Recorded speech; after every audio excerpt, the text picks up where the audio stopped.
थोड़ी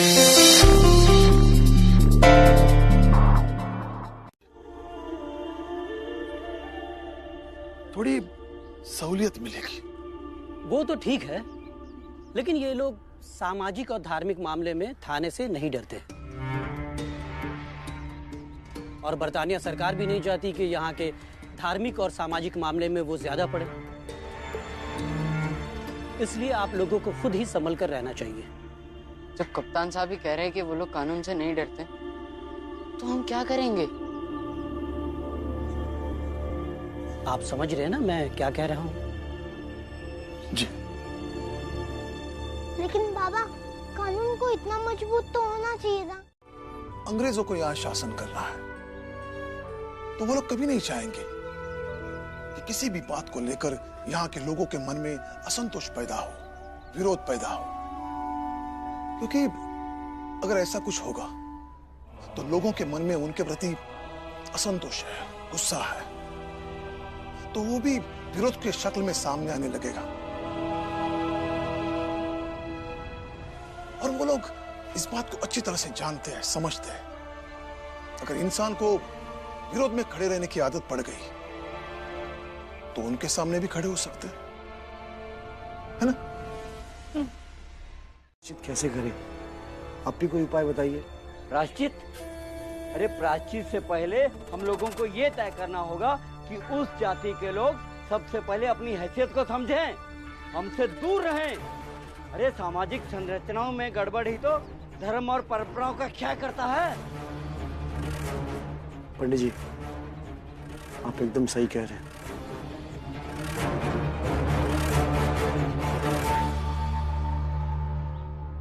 सेठ जी, हमें कुछ बड़ा सोचना होगा,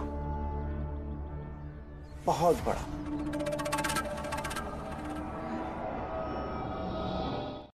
हाँ, रख दे वहां पे। सुन, सब्जी काट ले, मैं चावल चुनती हूँ। मैं चुनती हूँ। भीमा भाई, मैं भी काम पर जाता हूँ। जी, खाना कुछ खा लूंगा बाहर।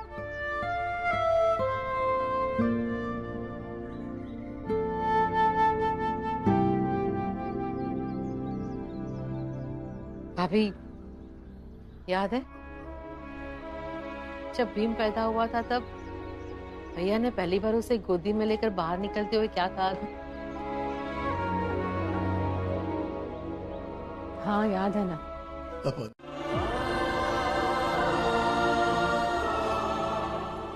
जा अंदर तखत पे विवाह के कुछ कपड़े लेती आजा।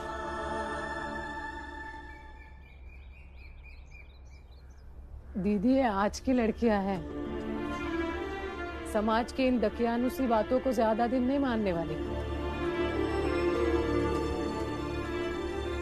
चलो अच्छा है,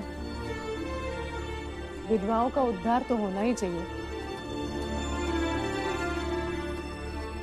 क्या करे, औरत ही औरत की दुश्मन बनी बैठी है।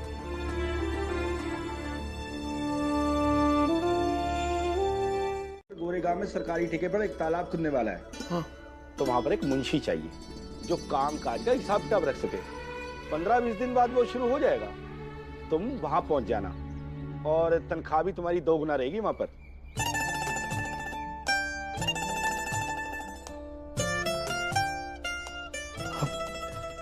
लेकिन सेठ जी, मेरी जात। राम जी, तालाब तो तुम्हारे लोग खोदेंगे ना। ये बात अलग है कि तालाब बनने के बाद उसका शुद्धिकरण हो के वो किसी और का हो जाएगा। धन्यवाद सेठ जी, घर वाले सुनेंगे तो बहुत खुश हो जाएंगे।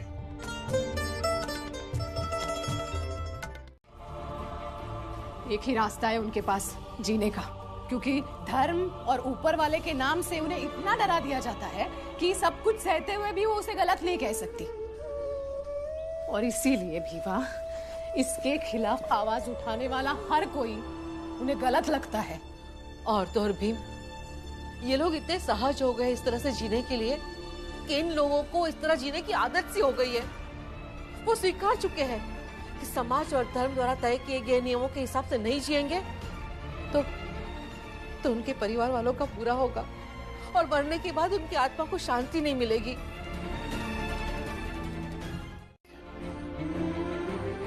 सिर्फ सहती जाती है। सबसे ज्यादा सहती है एक विधवा औरत।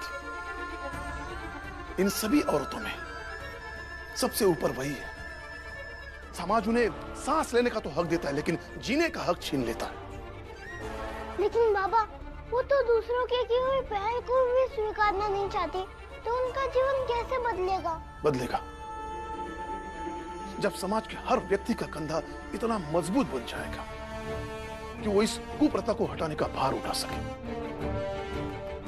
तो जरूर बदलेगा। तो एक खुशखबरी है, बताओ।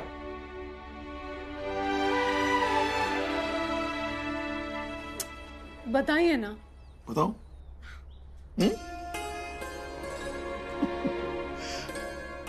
मेरी तनख्वाह दुगनी हो रही है। सच?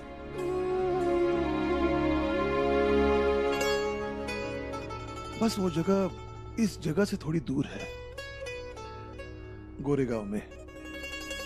तो अब रोज यहां से आना जाना तो नहीं कर पाऊंगा, तो मैं सोच रहा हूं कि 3-4 दिन बाद घर आऊंगा।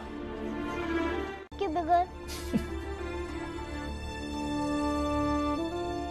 भीम बेटा, अब नौकरी करना और पैसे कमाना भी तो जरूरी है ना। पैसा कमाना क्या हमारे साथ रहने से ज्यादा जरूरी है?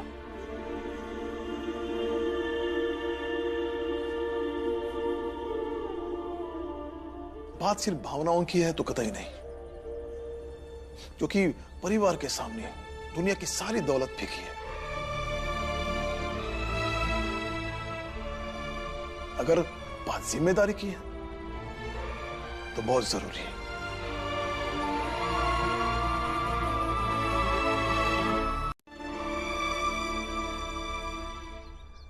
भीवा, ये क्या बचपना है? हाँ? बाबा काम नहीं करेंगे तो तुम्हारी पढ़ाई, तुलसा मंजुला की शादी कैसे करेंगे हम? अरे खर्चे बढ़ेंगे तो पैसे चाहिए ना।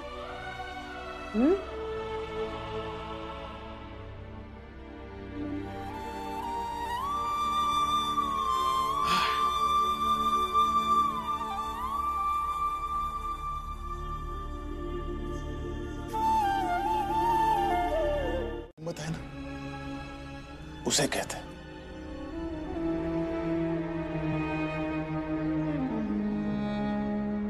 चलिए हाथ मुंह धो लीजिए, चाय बनाती हूँ।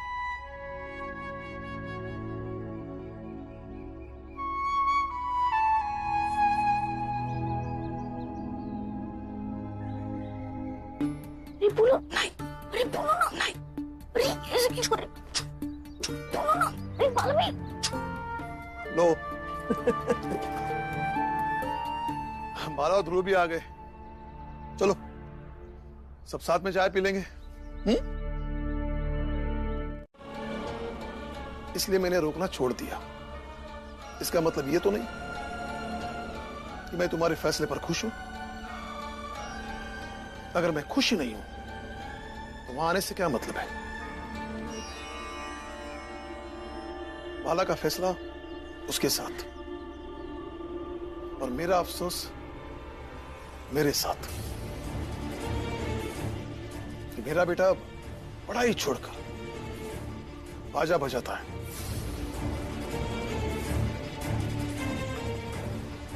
बाबा, आप ऐसा मत कहिए। भीम, इस बात पर कोई बहस नहीं, समझे? चाहिए नाराज। भीम की पढ़ाई पर शाबाशी देते हैं, कभी मेरे बाजे बजाने पर भी शाबाशी दे दे।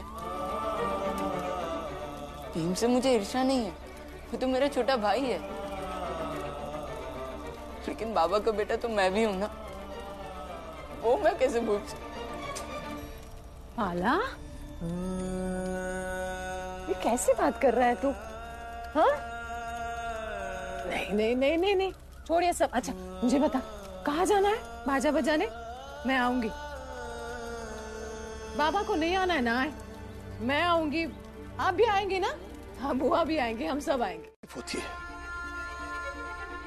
एक बेटा होकर तुम कभी नहीं समझ पाओगे। इसलिए इसलिए तुम सब लोग जाओ, मैं बाला के किसी भी कार्यक्रम में नहीं आऊंगा। अब सही कहना है, शायद एक बेटा होकर अपने बाबा के दुख का अंदाजा नहीं लगा पाऊंगा, क्योंकि उस दर्जे तक मैं नहीं पहुंचा। लेकिन एक भाई तो हूँ, एक भाई होकर अपने भाई का दुख मैं समझ सकता हूँ।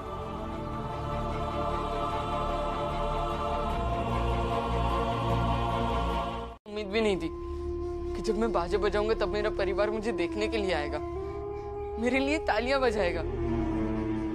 कभी मत आना आप लोग, लेकिन मैं अच्छे से बाजा बजाऊंगा और देखना एक दिन बड़ी बड़ी महफिलों में बाजा बजाऊंगा, जहाँ पे लॉर्ड गवर्नर, राजा महाराजा रहते।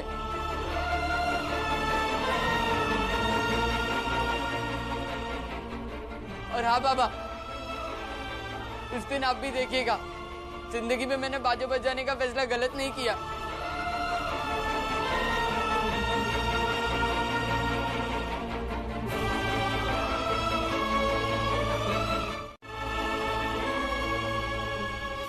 चाय।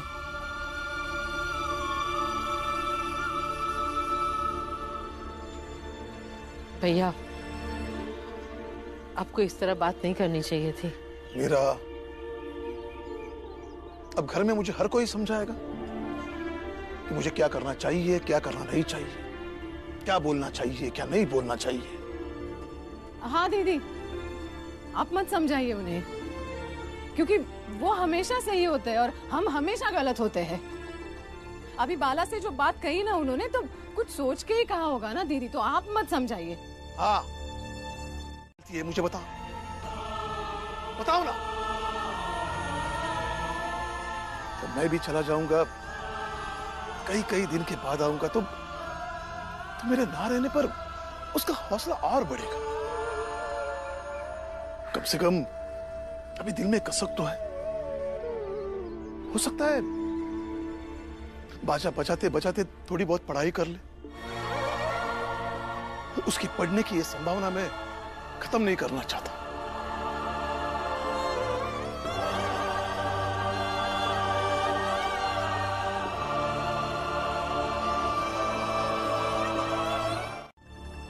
मुझे तो तुम सबसे अच्छा वो बच्चा ही दिखता है।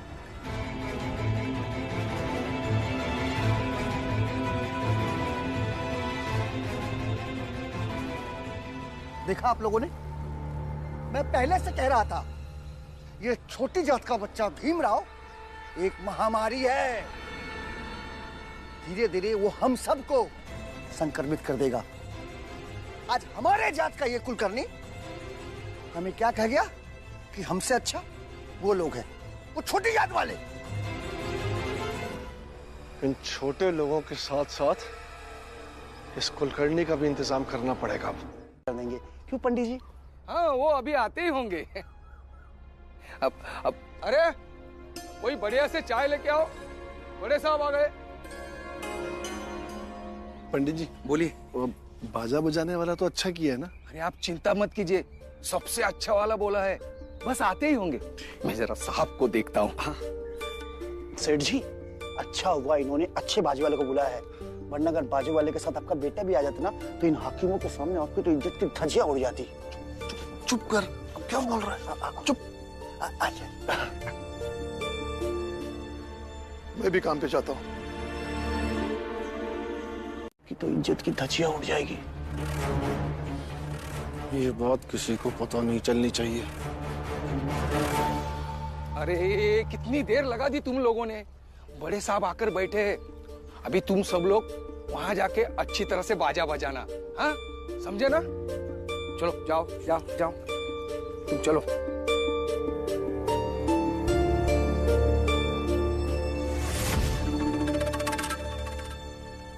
आज मैं अपनी जिंदगी का सबसे बेहतरीन बाजा बजाऊंगा, ताकि लोग मेरे बाजा बजाने की तारीफ करें और आपको एहसास हो कि काम कोई छोटा या बड़ा नहीं होता, कोई काम जाति के नाम बटा नहीं होता।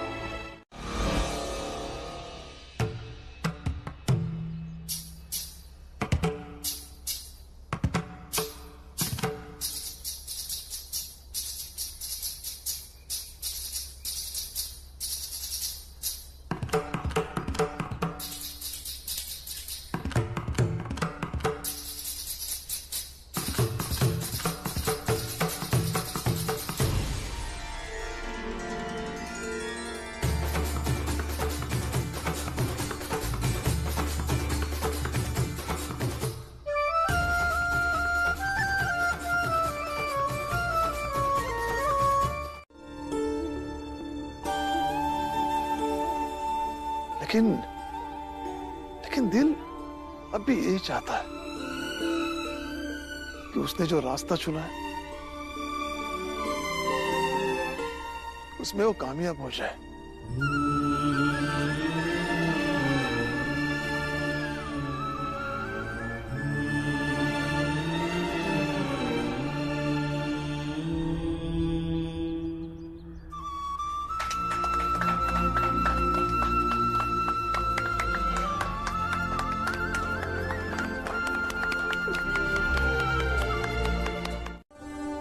क्यों ना कल इन्हें यहीं बुला लें, अगर आपको आपत्ति ना हो।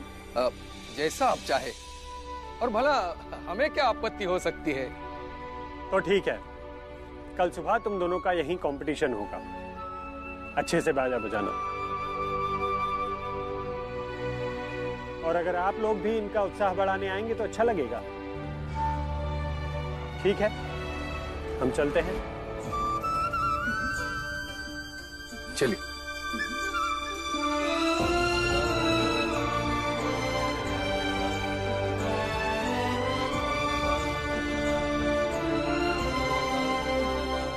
भीम की पढ़ाई पर शाबाशी देते हैं, कभी मेरे बाजे बजाने पर भी शाबाशी दे दे। एक दिन बड़ी बड़ी महफिलों में बाजा बजाऊंगा, जहाँ पे लॉर्ड गवर्नर, राजा महाराजा रहते हैं। और हाँ बाबा, उस दिन आप भी देखिएगा, जिंदगी में मैंने बाजा बजाने का फैसला गलत नहीं किया। मेरे घर वालों को तो अच्छा भी नहीं लगता है कि मैं बाजा बजाता हूँ।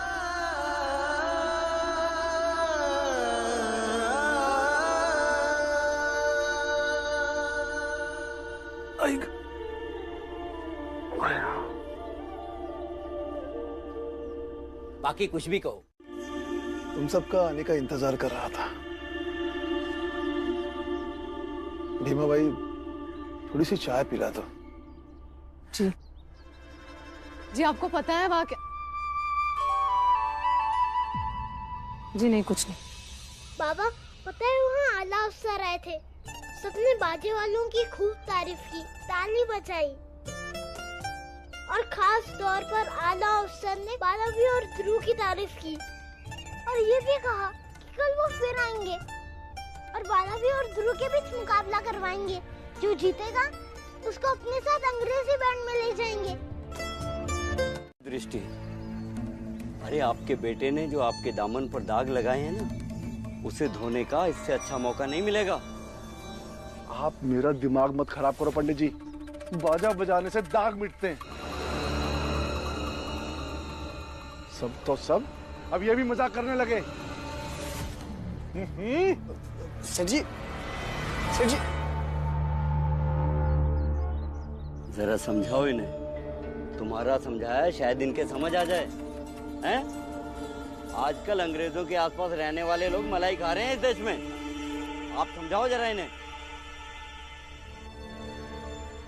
पर वो तो ध्रुव, इसे एक प्रकार की प्रतियोगिता समझो,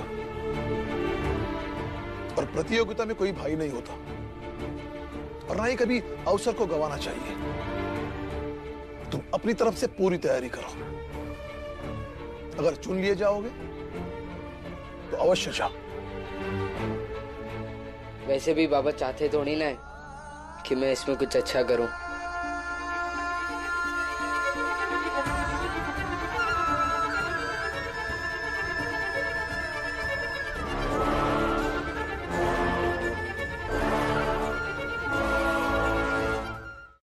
और अंग्रेजी सरकार में बाजा बजाना अलग बात है सेठ जी। सेठ जी, जरा सोचिए, जब आपका उठना बैठना अंग्रेजी हाकिमों के साथ होगा तो आपका रौब और रुतबा बढ़ेगा, काम धंधा भी बढ़ेगा। सेठ जी, सब भूल जाइए। अब सिर्फ ये सोचिए, कैसे भी उन दोनों में से चुनाव सिर्फ आपके बेटे का हो।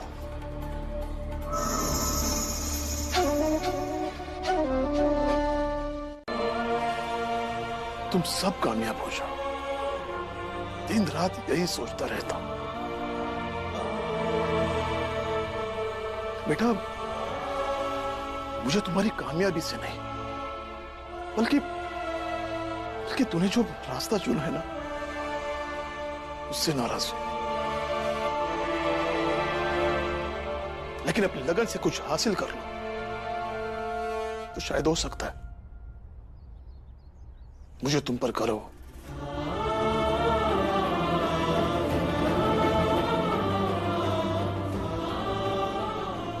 कल ना यही पास हैं कि उनके सब बच्चे कामयाब हो और वो उन्हें सफल होते देखना चाहते हैं। जैसे यहाँ आके खड़े हैं, वैसे अगर वहां आ जाते दोपहर में तो बाला को कितना हौसला मिलता दीदी। ऐसा बाजा बजाता ना, बिना प्रतियोगिता के जीत जाता। आई एक बात बताऊं, जब हम लोग बाला भैया का कार्यक्रम देखने गए थे ना, तब वहाँ बाबा भी आए थे। क्या? हाँ आई, मैं सच कह रहा हूँ। क्या मैं पूरी उम्र इनको समझ ही नहीं पाऊंगी दीदी? मैं अंदाजा ही नहीं लगा पाती कि किस हद तक अपने बच्चों के लिए सोच सकते हैं, ये उनके लिए फैसले ले सकते हैं, उनकी सलामती के लिए। चाहे उन फैसलों से उनके अपने बीवी बच्चे उन्हें गलत ही क्यों ना समझे।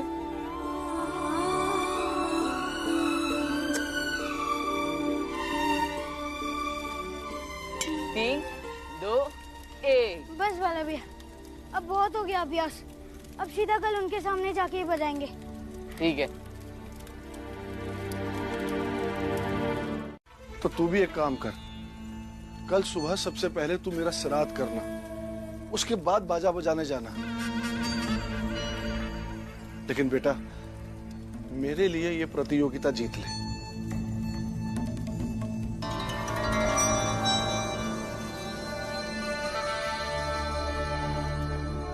क्योंकि अब जब तुझे बाजा ही बजाना है तो अच्छी जगह पे बजा, खूब तरक्की कर। देख बेटा, एक बार ये प्रतियोगिता जीत ले, उसके बाद तू जो मांगेगा मैं दूंगा। तू जैसा कहेगा तेरा बाबा वैसे बन के दिखाएगा।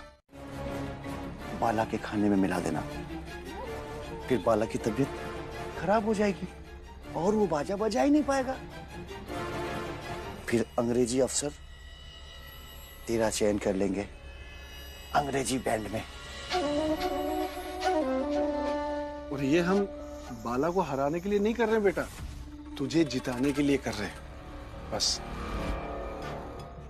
एक बार तू ये प्रतियोगिता जीत ले, उसके बाद तू जो कहेगा हम वो करेंगे। ठीक है, इसे मैं बाला भैया के खाने में मिला दूंगा। बस इस बार तू हमारा कहा मान ले, उसके बाद जिंदगी भर हम तेरा कहा मानेंगे।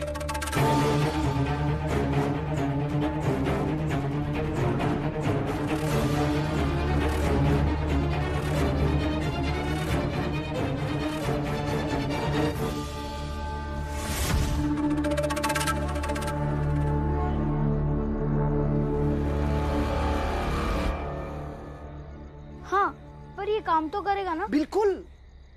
इसको खाने के बाद उस बाला की तबीयत कम से कम 2 दिन तक खराब रहेगी। अब जो होगा सो होगा। कल मैं बाजा बजाऊं या ना बजाऊं, लेकिन बाला भैया जरूर बजाएंगे। ध्रुव तू चल मेरे साथ, तू चल। नहीं बाबा, अब मुझे मत छूइए, अब जाइए यहाँ से। लेकिन मैं आपसे वादा करता हूँ कि कल अगर मैं बाजा बजा पाया तो आपसे मिलने जरूर आऊंगा। और जो थोड़ी देर पहले कुटिया में समझाया था उसका भी जवाब दूंगा। संभल के। ध्रुव, ध्रुव, अरे ध्रुव, क्या ध्रुव, ध्रुव, ध्रुव, तबीयत कैसी है बेटा? चलो इसे अंदर ले चलो। चल बेटा, आना। चलो। अरे ध्रुव, आहिस्ता आहिस्ता। ध्रुव कैसा है? अरे बताओ तो सही, उसकी तबीयत कैसी है? ध्रुव, अरे कोई बताएगा उसकी तबीयत कैसी है? ध्रुव। अरे बताओ तो सही। ध्रुव, क्या कर रहे हो? सेठ जी, एक पुरानी कहावत है, किसी और के लिए जो गड्ढे खोदते हैं उस गड्ढे में वो खुद ही गिर जाते हैं। आप अपने आप को कैसे रोक लेते हैं? और इसे सेठ जी, ये आपके लिए सबसे अच्छा मौका है अपने दामन पे लगे कलंक को पोंछने के लिए। सब कुछ भूल जाइए सेठ जी, आप सिर्फ एक ही बात सोचिए, आपका बेटा कैसे भी जीत जाए। हाँ मंगेश, हम ध्रुव का जीतना बहुत जरूरी है। मुझे इस बात का दुख है कि मैंने ऐसे सोच कैसे लिया। अरे भीम, तेरी जगह दूसरा कोई होता ना तो वो भी ऐसा ही सोचता, लेकिन मेरी जगह मैं था। और ऐसा सोचने का मतलब है कि तुम्हारी दोस्ती पर शक करना, और शक करना एक पाप है।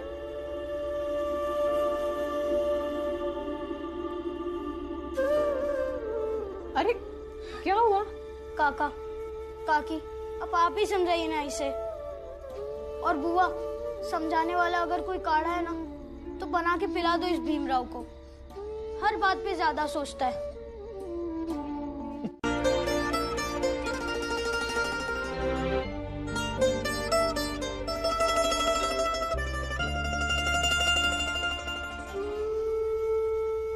अरे काकी, आप रो क्यों रही है?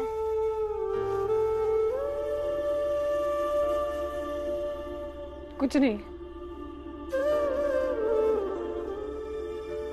तुम दोनों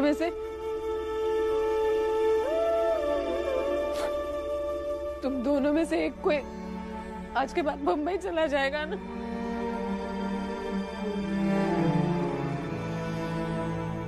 कुछ नहीं, बस वही सोच कर। चल, दोनों कामयाब हो। चल।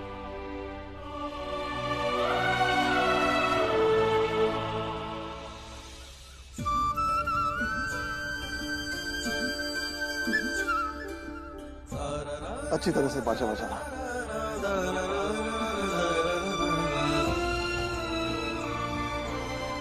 चलो।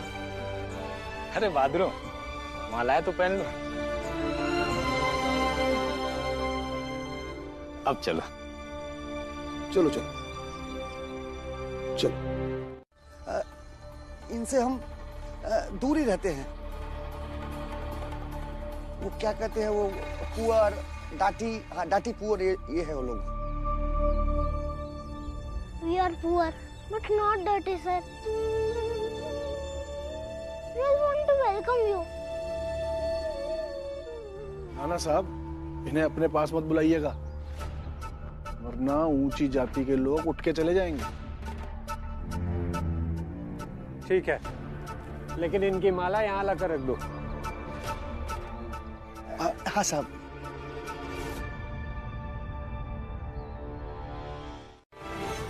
अरे वाह, लाइफ में पहली बार देख रहा हूँ दो कॉम्पिटिटर्स एक दूसरे का हाथ पकड़ के आए हैं।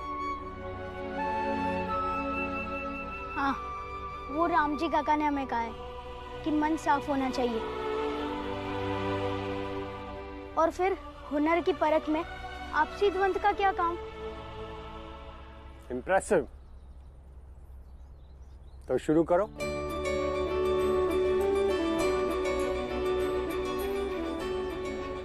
सेठ जी, आइए बैठिए।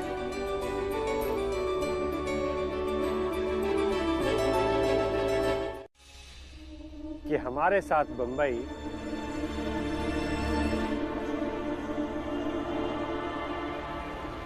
ध्रुव जाएगा।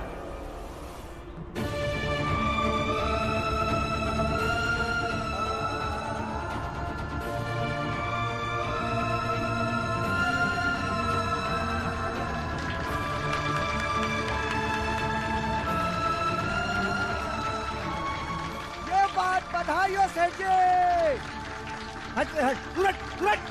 अरे बधाई हो, हमारे जात का लड़का जीत गया।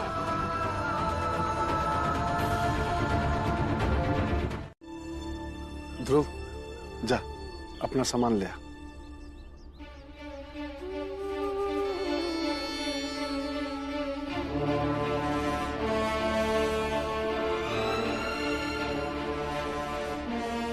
चलो हम खुशी खुशी ध्रुव को विदा करते हैं।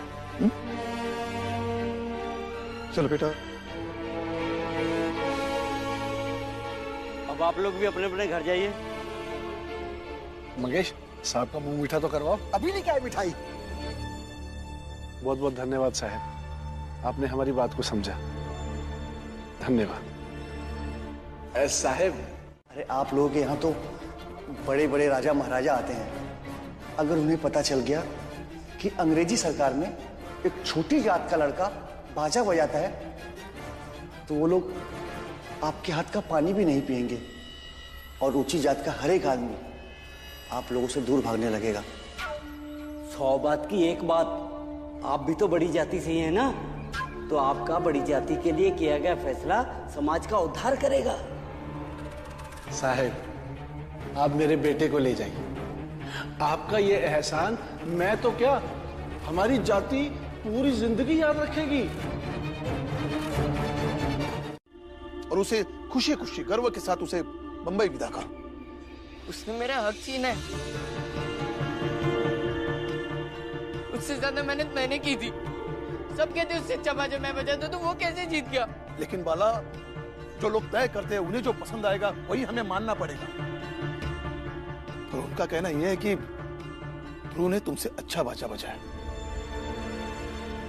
तो उसे स्वीकार करने में तुम्हें क्या दिक्कत है?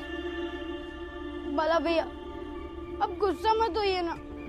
अब चाहते तो मैं उनसे जाकर मना कर देता हूँ और कहता हूँ कि मैं मुंबई नहीं जा पाऊंगा। नहीं ध्रुव, दुखी होना स्वाभाविक बात है, दुख होना भी चाहिए,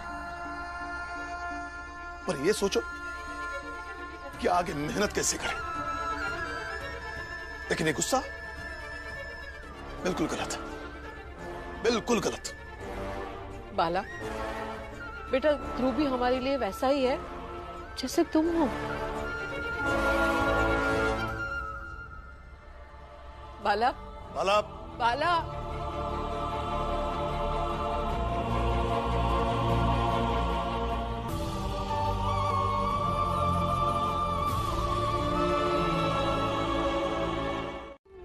हमारे घर में रहता है, पैसे कमाने के लिए इतनी कम उम्र में जूते सिल रहा है। देखकर अच्छा नहीं लगता था।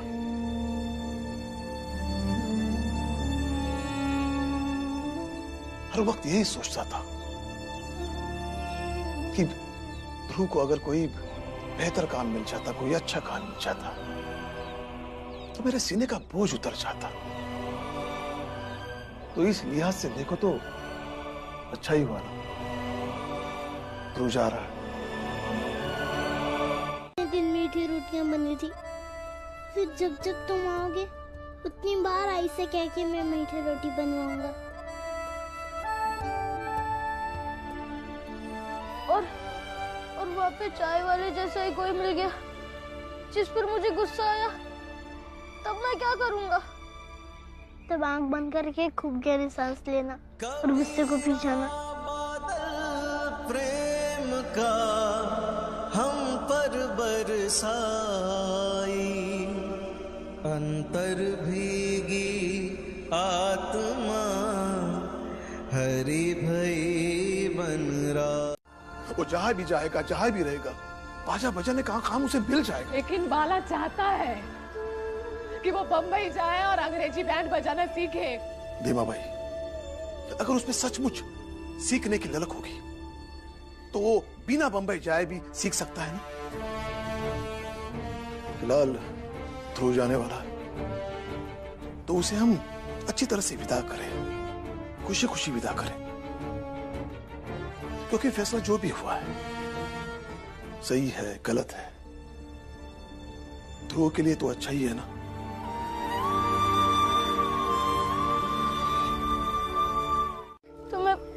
चाहती हूँ कि तुम्हें भाग ही नहीं लेता।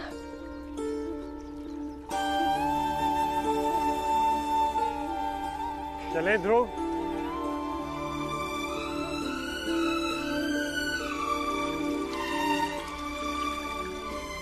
कुछ पल दीजिए, मुझे अपने बाबा से अकेले में बात करनी है।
जाता है।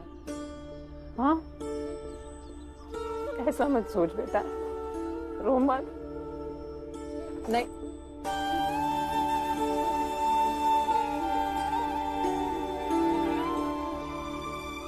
दिन बेटा,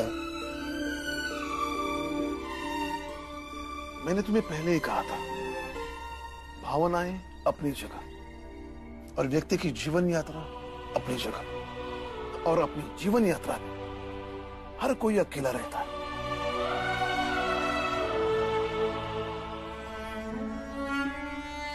राम जी सकपाल, बाहर आओ भाई।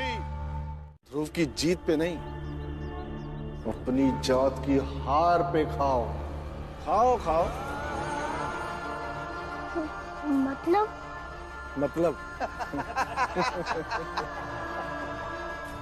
मतलब ये पिद्दी कि तेरा बड़ा भाई बाला ध्रुव से लाख गुना अच्छा बाजा बजाता है। और ये बात हम ही नहीं, अंग्रेज अफसर भी जानते थे।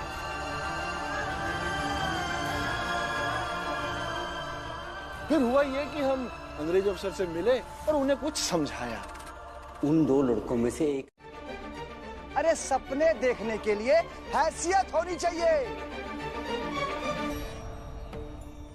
और तुम लोगों की हैसियत यही गली गली घूम घूम कर झिनझिन झिनझिन बाजा बजाने की है, समझा?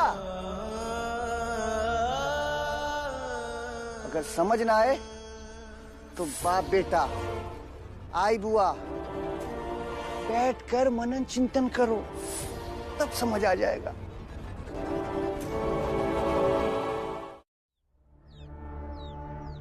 चलिए सेठ जी। रुकिए सेठ जी।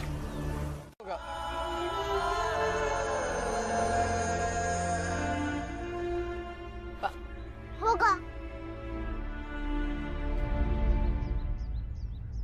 जब हमारी जात के हर बाला की मेहनत बढ़ती चली जाएगी, जब ये पूरी व्यवस्था बदलती चली जाएगी और कोई हमारा रास्ता रोकने की कोशिश करेगा, तो हमारे संघर्ष करने का हुनर और बढ़ता चला जाएगा, और फिर जरूरत पड़ने पर उनसे अलग एक रास्ता बनाने की हिम्मत बढ़ती चली जाएगी। तब होगा हमारा विकास।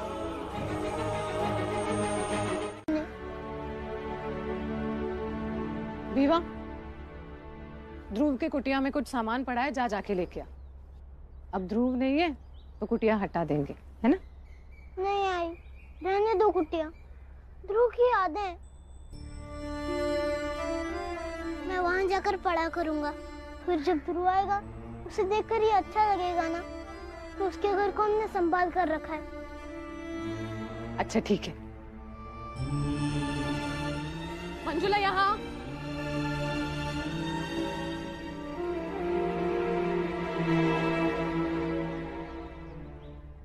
कब प्लेग हो जाता तो वहीं मर जाते। राम जी के दामाद को भी प्लेग हो गया,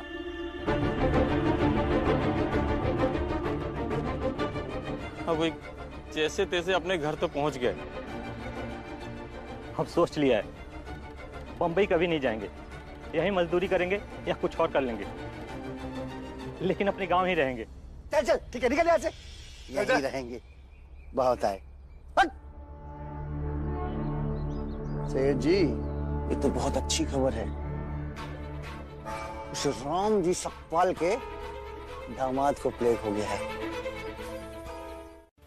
बड़ी अजीब बात है, आज आप लोग यहाँ जश्न मना रहे हैं ये सोचकर कि एक साजिश के तहत आपने बाला के बदले अपने बेटे को बंबई भेज दिया।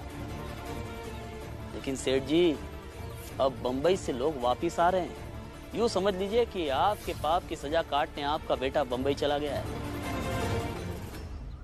कुलकर्णी, अब बहुत ज्यादा हो गया। चुप हो जा, बस चुप हो जा। अरे छोड़ो, तुम तो अपने सेठ का चेहरा देखो और ये सोचो कि वो अब क्या बोलेंगे।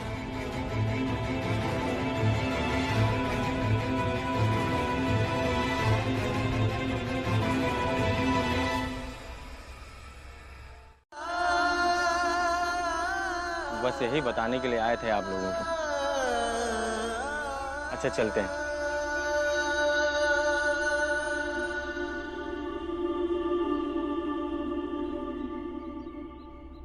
भैया अब क्या करेंगे? प्लेग? हाँ बाबा, ये प्लेग क्या होता है? बाबा, ये वही जानलेवा रोग है ना जो चूहों की वजह से फैलता है, और अगर फैल जाता है तो पूरा शहर का शहर उसकी चपेट में आ जाता है।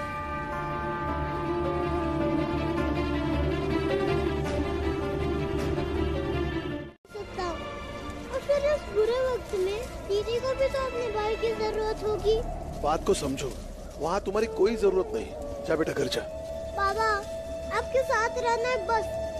बेटा जिद नहीं करते। बाबा, मैं जिद नहीं कर रहा, आप भी सोचिए ना, आपको इधर उधर भागना पड़ेगा, आप अकेले नहीं कर पाओगे। जिद नहीं, चलिए ना। ठीक है चल, लेकिन तू घर पे नहीं दिखेगा तो आई परेशान होगी। रास्ते में पुरंजन काका मिले थे तो मैंने उनसे कह दिया कि वो आई से कह दे कि मैं बाबा के साथ गंगा दीदी के यहाँ चले गया हूँ। ठीक है चल। जैसी कोई खबर मिली नहीं कि चल दिए बाप बेटे झोला उठा के। लेकिन एक बात याद रखना राम जी सकपाल, कुछ कर नहीं पाओगे। मैं जानता हूँ तेरे दामाद को प्लेग हुआ है। कोई मुझसे पूछे ना तो उसे प्लेग नहीं, तुम दोनों बाप बेटे के पाप की सजा है जो वो भुगत रहा है। हमने समझाया था ना कि हमारी सभ्यता संस्कृति के खिलाफ नहीं जाना। आप समझ क्यों नहीं रहे? कैसे अंधविश्वास में फंसे? सब तेरी वजह से हुआ है। अरे जब घर में था तो रट लगाए रहती थी, कुछ काम करो कुछ काम करो। भेज दिया ना उसे बम्बई। अरे इतनी बड़ी बीमारी लेकर आया, और अब क्या उसे अस्पताल लेकर जाएगी? हाँ, सुना नहीं गांव के बड़े लोगों ने क्या कहा? अगर हम लोग यहाँ से हिले भी ना तो ये लोग हमारे हाथ पांव तोड़ देंगे, समझे? ठीक है, आप अपने हाथ पैर बचाइए, लेकिन मैं अपने दामाद को यहाँ से लेकर जा रहा हूँ। देखता हूँ मुझे कौन रोकता है। चल गंगा। भीमराव, मुझसे कोई भी गलती हो ना,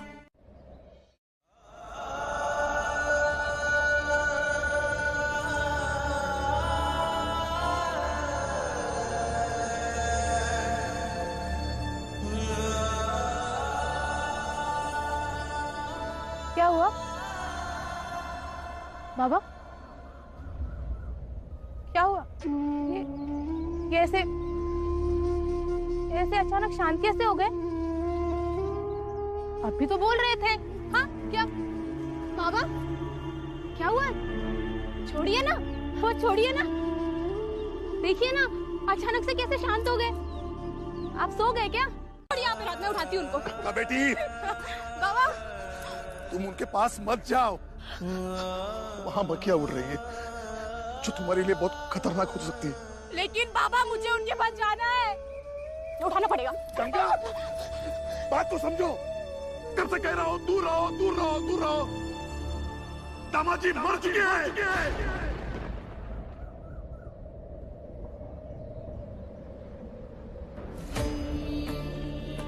दामाद जी मर चुके, वो अब कभी नहीं उठेंगे और ना ही बोलेंगे। दीदी कहीं नहीं जाना। दीदी अजीब से मुझे अनहोनी की आशंका हो रही है दीदी, मुझे जाने दो गंगा के पास। नहीं, मेरी बात सुन। गंगा तेरी बेटी है ना? हाँ? और गंगा का पति बीमार है, वो खबर सुन के तुझे बेचैनी हो रही है, वो स्वाभाविक है। लेकिन भैया पहुंच गए हैं ना, वो सब संभालेंगे, कुछ नहीं होने देंगे। कुछ बुरा नहीं होगा ना गंगा के साथ? हमारी गंगा को कुछ भी नहीं होगा ना? पानी पी लो, सब ठीक हो जाएगा। हाँ अब पानी पियो। पानी पी। अरे करना पड़ेगा ताकि बाकी लोग सुरक्षित रहे। अरे अब बच्चा ही क्या है? अरे ये आपकी बेटी, मेरे बेटे को कहाँ गए? पता नहीं और कितना को खाएगी। इसमें गंगा का क्या दोष है? बंबई में अकेले दामाद जी तो नहीं थे ना, लाखों लोग हैं, हजारों मर गए। बीमारी ऐसी है, क्या कर सकते हैं? एक से दूसरों को हो जाती है। आप हमें मत समझाइए, ये सब आपकी बेटी की वजह से हुआ। अरे मेरा बेटा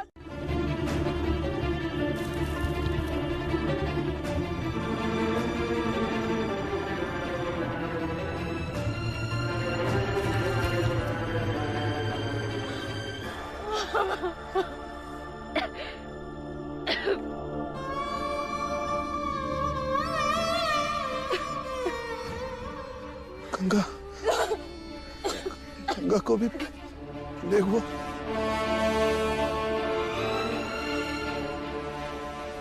बेटा हमें तुरंत अस्पताल जाना चाहिए। ये अस्पताल कितनी दूरी पर है? यहाँ से थोड़ी दूरी है, लेकिन बड़ी जाति वाले जाने नहीं देंगे। हमें भी जाने नहीं दिया।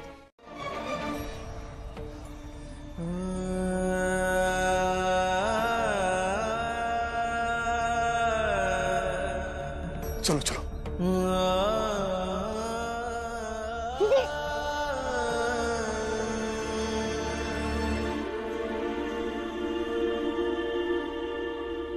चलो बेटा जल्दी।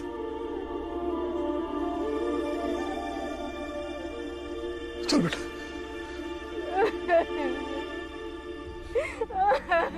मेरा बेटा, मेरा बेटा मर गया।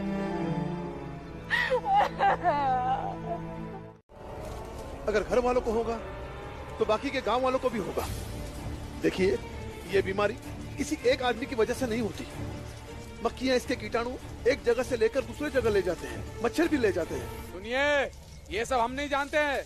हम बस इतना जानते हैं कि इसके घर से कोई मरीज बाहर ना जा पाए, बस समझे? हम अपनी दीदी को यहाँ से ले जाएंगे और आपका अधिकार नहीं है हमें रोकने का। हम दो और तुम डेढ़। हम देखते हैं कैसे अस्पताल लेके जाते हो। हम अभी अपना अधिकार दिखा देंगे। देखिए देखिए, हमें लड़ाई झगड़ा नहीं करना है, बस हमें जाने दीजिए। ये ऐसे नहीं मानेगा।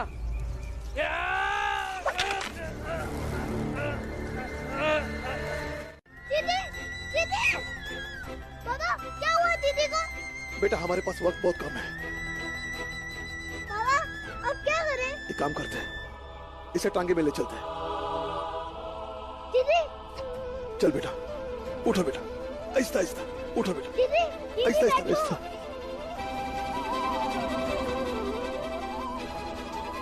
आहिस्ता आहिस्ता। बेटा मैं टांगा खींचता हूँ, तुझे जितना बन सके धक्के लगाना। जी बाबा।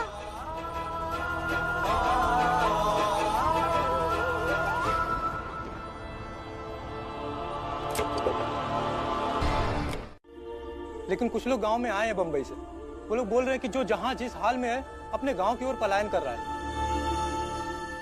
सारे लोग अपनी जान बचाकर बंबई खाली कर कर जा रहे हैं। रंजन काका, हमें अब बंबई से कोई मतलब नहीं है। कहाँ क्या हो रहा है क्या नहीं, हमें उससे क्या। तो जा अंदर जा, मतलब रखने की जरूरत भी क्या है? हमें सिर्फ हमारी दीदी और जीजा जी से मतलब है। बाला, तू कब से इतना स्वार्थी बन गया?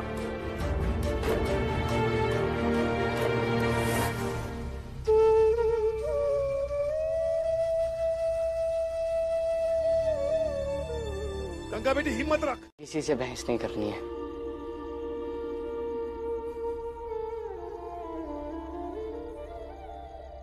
बहस नहीं करनी है। बहस नहीं करनी है तो कम से कम मतलब रखिए। उन सब से जिन्हें तकलीफ है, क्योंकि दूसरों की तकलीफ में शामिल होंगे तो अपनी तकलीफ सहन करने की क्षमता बढ़ेगी। सब लोग भीम की तरह ज्ञान मत दो। जो आता है मुझे समझा कर जाता है। बुद्धू नहीं हूं मैं। वो तो मुझे नहीं पता, लेकिन ध्रुव बेवकूफ जरूर था, जो जाते जाते भी ये कह कर गया कि बाला भैया से कहना मुझे माफ कर दे।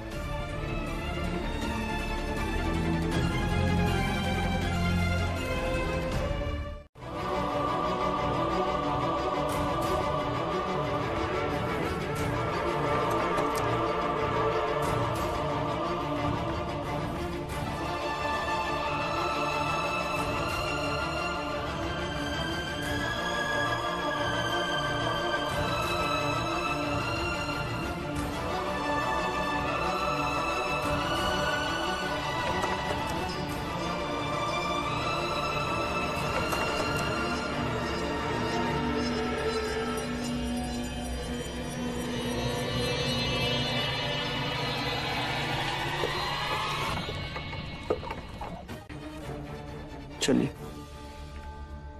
चलिए।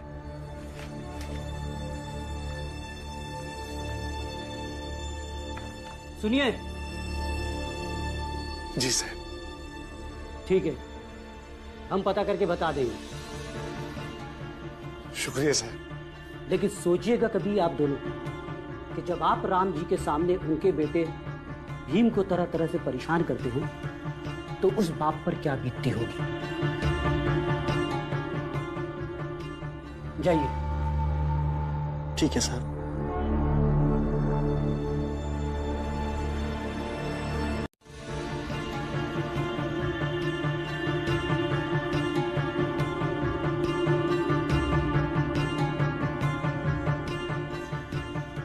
फिलहाल मैंने एक इंजेक्शन दे दिया है, दूसरा करीबन 6 घंटे बाद दूंगा। तब तक आप लोग बाहर जाइए। बाहर मेरा कंपाउंडर होगा, वो आप पर दवा का छिड़काव करेगा। आपने मरीज को छुआ है तो आप पर भी इस बीमारी का असर हो सकता है। बाकी इनके बारे में मैं सुबह तक बता पाऊंगा। दीदी ठीक हो जाएगी ना डॉक्टर साहब? मैंने कहा ना, मैं सुबह तक बता पाऊंगा। डॉक्टर साहब, मेरी बेटी को बचाइए। और वो पैदा हुए हैं हमारी मर्जी सहने के लिए। वही तो, लेकिन ये बात इस कप्तान को कौन समझाए। एक बार ये मेरे बेटे का पता करके बता दे बस। बताएगा सेठ जी, बताएगा। जरा सोचिए, ये कप्तान जब हमारे मोहल्ले में जाएगा और इसे प्यास लगेगी तो ये पानी पीने के लिए राम जी सकपाल के घर नहीं जाएगा, आपके ही दरवाजे आएगा। और पानी का तो कर चुकाना पड़ेगा ना सेठ जी। चलो। शायद, नहीं तो इतनी रात में और कौन आएगा।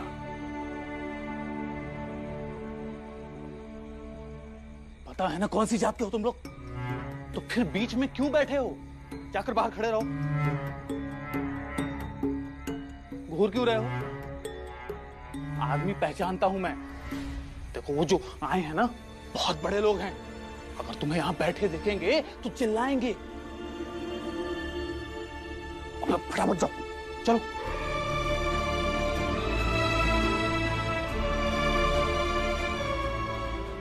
चल बेटा। ये इंजेक्शन आपकी बेटी को देने वाला था। अब पंडित जी का बेटा आ गया, अब उनके होते हुए इंजेक्शन मैं आपकी बेटी को कैसे दे सकता हूँ? ये आप कैसी बातें कर रहे हैं?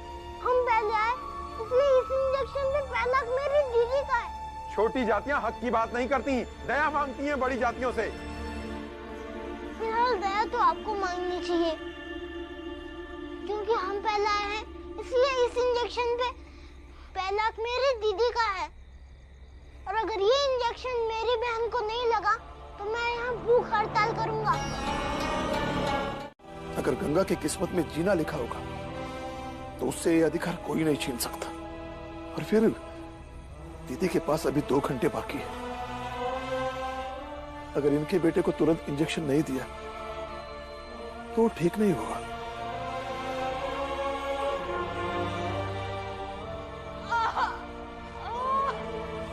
जाइए पंडित जी, हम छोटे सही लेकिन जिंदगी की अहमियत को समझते हैं।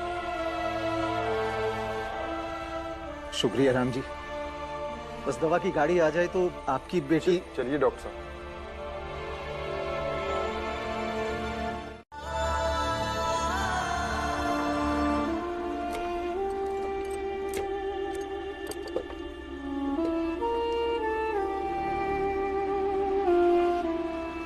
डॉक्टर साहब, डॉक्टर इंजेक्शन आ गया। वार्ड बॉय, जल्दी से दवा का डिब्बा लेके अंदर आओ। जी।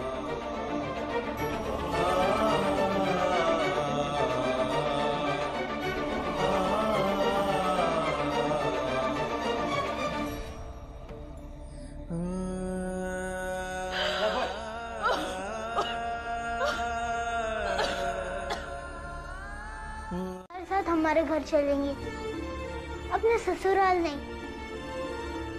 हमारे साथ रहेंगी तो हम इन्हें हिम्मत देंगे, नहीं तो इनकी सास सिर्फ इन्हें कोसेंगी और इनका दुख और बढ़ाएंगी।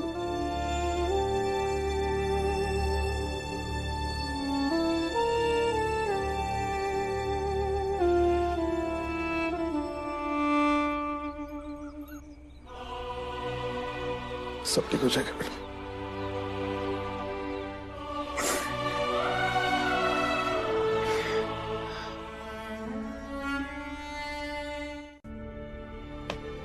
क्या बात कर रहा है?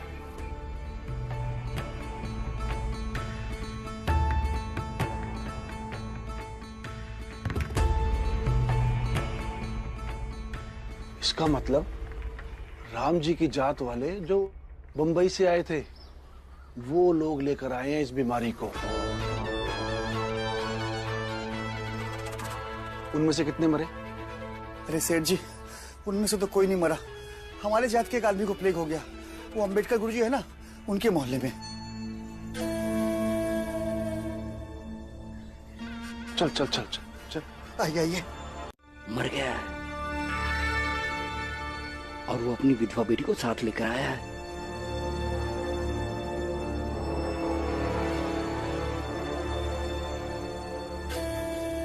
तो फिर इसकी मौत को अभी कुछ देर के लिए छुपा के रखते हैं, क्योंकि इसकी मौत से बड़ा खेला खेला जा सकता है। इसकी मौत को अपने समाज के लिए कुर्बानी के तौर पे इस्तेमाल कर सकते हैं।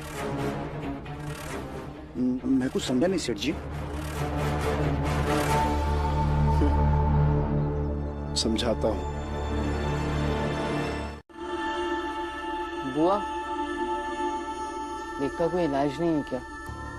है, लेकिन बहुत कम लोग ठीक हो पाते हैं, वो भी तब जब सही समय पर सही इलाज मिले।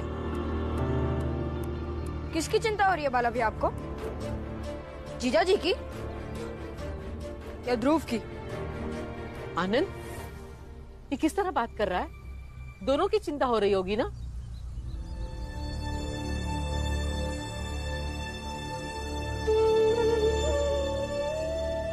बाबा, गंगा आई। बाबा, गंगा दीदी और भीम आ गए।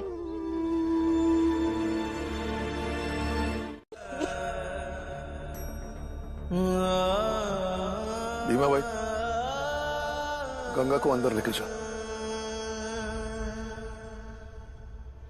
मीरा, चल चल बेटा, चल। अच्छा बेटा, अच्छा, चल, अच्छा, अच्छा, चल।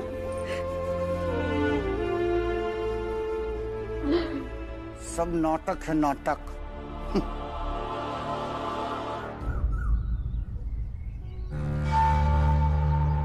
प्लेग बहुत बुरी तरह से फैल रहा है। सेठ जी, जाकर प्लेग की रोकथाम कैसे करें ये सोचिए। बीमारों को अंग्रेजी सरकार द्वारा लगाए प्लेग कैंप पे लेकर जाइए ताकि बाकी लोगों की जान बच सके। जाइए जाइए, और हाँ, अपना भी ख्याल रखिए। ध्यान रखिए। चलो भाइयों, चलो पुरंजन, हमें सबको बचाना होगा। पापा, पुरंजन काका, पुरंजन काका, ये लीजिए। चलो बाबा। तुम नहीं आओगे? नहीं भीम बेटा, तुम अभी छोटे हो, घर में ही रहो। पुरंजन ये नहीं मानेगा। जिस तरह इसका दिमाग चलता है, ये हमारी मदद ही करेगा, वरना कौन सा बाप अपने साथ अपने बेटे की जिंदगी जोखिम में डालेगा। बाबा, हम भी आपके साथ चलेंगे। हाँ, हम भी चलेंगे। अंदर जाओ तुम लोग, जाओ अंदर। सब लोगों को अपनी बाबा और बीवा की तरह बनने की जरूरत नहीं, अंदर जाओ।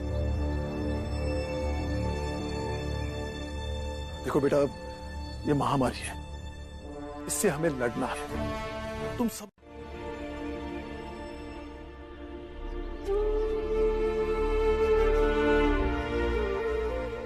इनको तो समझा दिया है मैंने, लेकिन मेरी समझ से बाहर है कि ये क्यों ऐसे चल पड़े। भैया को कौन रोक सकता है भाभी? वो भी इस हालत में, जब सबकी जान पे बनी है, तब किसी ना किसी को तो कदम उठाना ही पड़ेगा ना। चल गंगा के पास जाते हैं। अच्छा सेठ जी, कितनी तेजी से फैल रही है और तू उनसे मिलने की बात कर रहा है। इस बीमारी से जितना दूर रहो उतना अच्छा है। सेठ जी सही कह रहे हैं, और वैसे भी ये छोटी जात के लोगों के किए गए पापों की सजा है जो पूरा इलाका भुगतेगा। गलती कर दी हमने, उन लोगों को गांव के अंदर आने ही नहीं देना चाहिए था। अरे बेवकूफ, जरा सोच, अगर उन्हें गांव में नहीं आने देते तो ये महामारी का दोष किस पे मरते? सोच। सेठ जी, बात तो अब एकदम सही कर रहे हैं। इस महामारी का दोष किसी न किसी पे तो मरना ही था। अब तो ऊपर वाला ही तय करेगा कौन बचेगा और कौन मरेगा। मंजुला, इतने बच्चे आए कोख में, कुछ ने तो वहीं पे दम तोड़ दी, और जो जिंदा बचे वो उनकी जिंदगी मुश्किलों से भरी पड़ी है।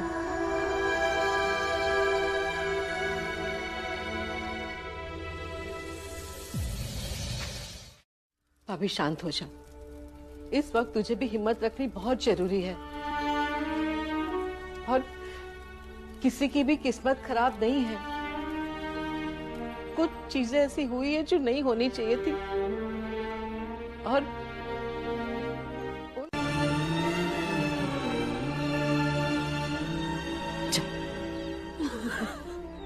आई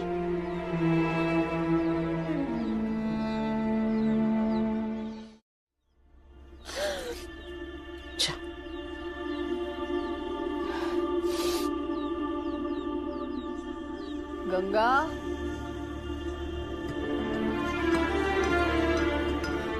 चल तुम लोग सभी गरम गरम काढ़ा पी लो। सुरक्षा बहुत जरूरी है, वरना ये बीमारी पलक झपकते ही जान ले लेगी।